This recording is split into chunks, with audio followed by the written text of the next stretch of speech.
Jadi kita tetap berinovasi ke produk-produk mana yang lagi dibutuhkan pada saat pandemi kemarin itu hingga saat ini. Ya berusaha, juga tawakal Pak. Kita juga terus harus berdoa. Betul, Gimana Pak. caranya insya Allah tetap kuat di tahun 2020 dan bisa melanjutkan di 2021 sampai seterusnya. Seperti itu Pak.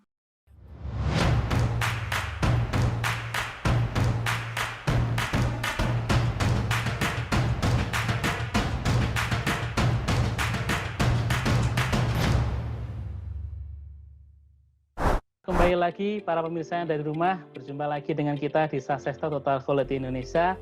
Masih bersama kita narasumber yang sangat inspiratif, yaitu Bapak Muhammad. Halo Pak Muhammad, kembali lagi ya kita bersama Pak Muhammad ya. Nah Pak Muhammad, di sesi yang ketiga ini, di part yang ketiga ini, kita akan memberikan pertanyaan kepada Bapak ya. Jadi silakan nanti dipilih beserta alasannya ya Pak Muhammad ya. Siap. Oke. Siap Pak. Nah, pertanyaan pertama Pak Muhammad ya, tadi di awal kita sempat menyinggung terkait dengan SDM Pak ya. Nah, SDM unggul atau sistem yang bagus Pak menurut Bapak? Menurut saya SDM unggul Pak. Karena SDM unggul Pak. Karena SDM unggul otomatis kita bisa membuat sistem yang bagus seperti itu Pak. Sebagus sistem apapun, kalau SDM-nya nggak unggul, saya rasa masih kurang, Pak. Karena tetap kita masih butuh manusia, Pak, ya. Walaupun Iya, secanggih teknologi apapun, kalau nggak ada sentuhan manusianya, itu saya rasa kurang, Pak. Seperti itu. Wah, keren-keren. Sudah cukup alasannya, Pak? Atau mungkin ada alasannya lagi? Cukup? Sementara cukup. Atau saya tambahkan, misalkan ambil contoh, Pak, ya. Kita buat sistem nih, Pak. Bagus, Pak. Sistemnya bagus. Semua otomatis, semua gini. Tapi kita kesulitan, kita ini mau ngomong sama siapa, misalkan kita ada pengajuan refund tiket, ada request apa, kita kan refund tiket, terus statusnya gimana, mau ngomong seperti apa, nggak ada yang bisa dihubungi, SDM-nya jelaskannya kurang bagus, itu kan ya bagi saya suatu kekurangan Pak. Tapi kalau misalkan SDM nomor 1, mengikuti Pak, sistem itu nanti akan bagus. Oke, luar biasa sekali. Nah, keren-keren Pak. Oke. Nah, yang kedua Pak Muhammad, jadi lebih banyak wisata dalam negeri atau berwisata ke luar negeri ya? Berwisata dalam negeri. Kenapa Pak? Karena saya cinta Indonesia Pak. Wah. Destinasinya juga banyak Pak. Gak kalah banyak loh Pak. Kita kurang tahu mungkin banyak Pak. Padahal di pelosok-pelosok banyak Pak yang bagus-bagus yang harus kita kunjungi itu banyak listnya Pak. Bahkan saya punya tour packet itu ribuan Pak di website kita Pak. Yang orang nggak tahu. Orang taunya Malang. Malang mungkin taunya ya pusat belanja, Batu gitu Pak ya. Padahal betul. di Malang itu ada pantai bagus Pak. Yang orang kurang tahu kan seperti itu. Ya, Pantai apa itu banyak Pak. Jadi kalau di kita domestik yang paling banyak, alasannya tadi itu. Masih cukup banyak wisata yang harus kita kunjungi Pak di Indonesia. Ya, kadang kita sibuk nyari tujuan ke luar negeri, tapi kita lupa bahwa di negara kita pun banyak tempat wisata yang indah-indah yang belum sempat kita kunjungi Pak ya. Benar, dan murah Pak. Iya, tentunya seperti itu Pak ya. Saya juga pernah ke luar negeri juga, ini di Indonesia juga banyak kayak gini, banyak yang lebih indah, ternyata juga sama aja Pak ya. Jadi kalau saya pun dikasih pilihan seperti Bapak, saya juga lebih suka liburan di Indonesia. Biayanya juga lebih murah, dan nanti alternatifnya juga banyak Pak. Ini bulan ini ke sini, bulan ini ke sini, ke sini, ke sini, ke sini. Banyak sekali di Indonesia. Oke, terima kasih Pak Muhammad. Pertanyaan ketiga Pak. Menurut Bapak, pilih mana? Banyak customer baru atau banyak agen bisnis atau mitra yang bisnis yang baru untuk Bapak? Jadi kan di Danau Wisata ini dari awal kan kita nge-grab-nya itu segmen pasarnya B2B Pak. Betul. B2B.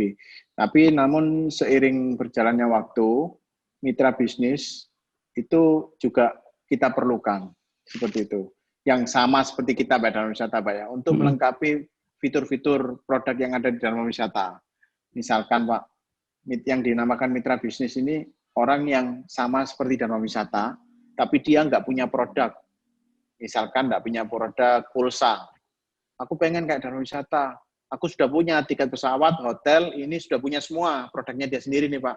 Tapi aku pengen lengkap seperti dengan wisata. Aku mau ngambil pulsanya bisa nggak? Bisa, by system Pak. Itu namanya EPI Pak ya, host to host seperti itu. Itu mitra Pak ya.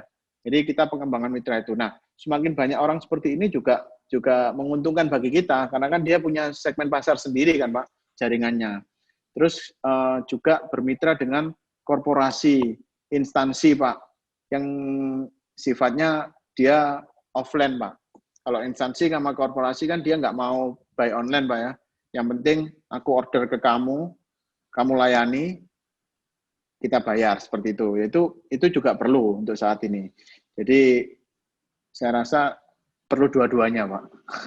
Tapi memang dari awal kita memang awalnya di B2B, keagenan.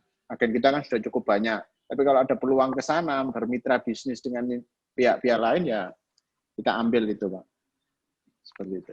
Nah, ini Pak Muhammad ya, pertanyaan berikutnya.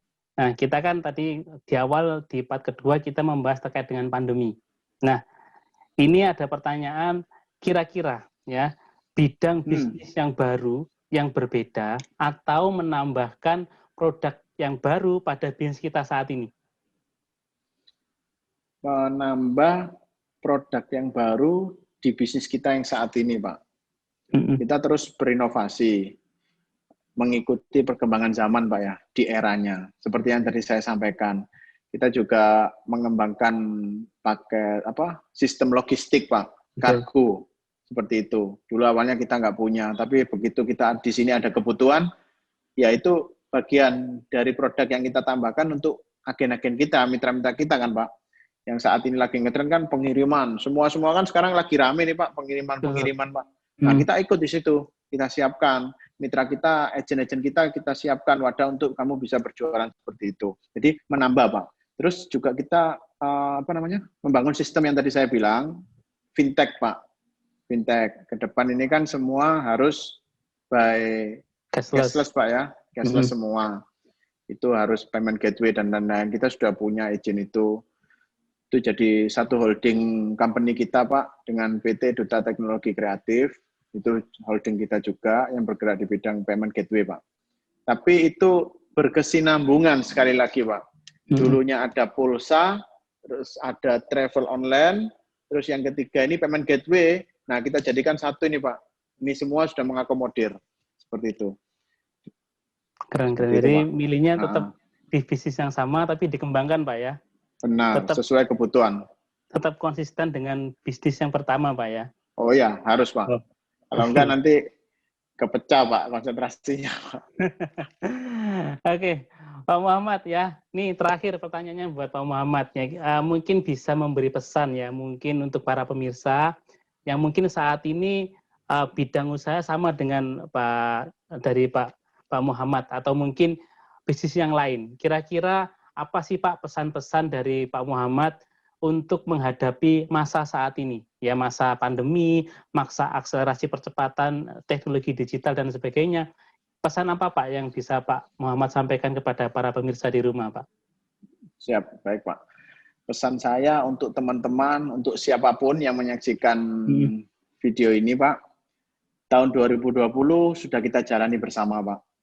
Dan alhamdulillah kita masih tetap kuat, eksis di tahun ini, dan mudah-mudahan di tahun baru ini kita harus semangat Pak, harus tetap optimis, harus berpikir positif, pikiran positif ini nomor satu Pak. Apa yang kita pikirkan itu bisa jadi kenyataan Pak, positif.